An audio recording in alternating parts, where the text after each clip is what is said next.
당연한 그런 도리라고 생각을 하고요. 예.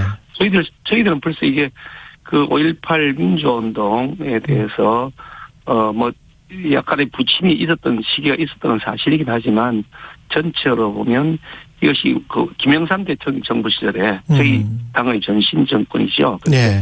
김영삼 정부 시절에 이미 국가 기념일을 지정을 하고 그 민주화 운동으로 공식 재평가를 다 마쳤고요. 예. 정부 주관의 기념식 행사, 뭐 지원 특별법 이런 것들을 적극적으로 챙겨왔던 정당이기 때문에 예.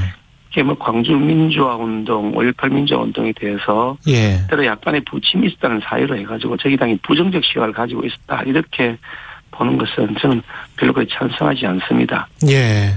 김기현 그 당대표 권한대행 하실 때 지난해에도 참석해서 이야기하시고 그랬던 거 기억납니다. 제가. 예, 저는 사실 저희 아버지 때부터 군사 정권에 그 저항하면서 군사 독재 정권 물러가라고 데모했던 사람이고요. 예. 그리고 저도 대학 시절에 제가 78년 입학을 했는데 예. 80년대 대학 3학년 시절이었고요. 그때 이 군사 정권, 권위주의 정권에 대해서 강한 학생 저항 운동들이 있었을 때 저도 적극 참여해서 최일선에 앞장섰던 사람 중에 한 사람인데요. 예.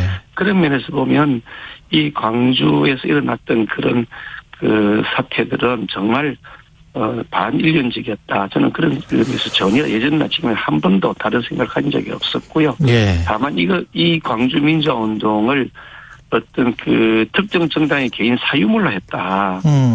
그것을 또 우리 당은 그 점에 대해서 사실은 별로 그렇게 관심을 가지 못하고 방치한 것이 있었다. 그 점에 대해서는 저희들이 좀 그 반성할 점이 있다고 보고 있고요. 예. 이게 그 5.18 민주화 운동의 그 민주주의 정신, 권위주의 정권의 탄압에 맞서서 자유민주주의를 지키기 했던 정신들은 어떤 특정 정당이나 개인의 사유물이 아니라 대한민국 국민 모두가 기리고 계승해 나가야 될 정신이 아닌가 그런 생각을 합니다.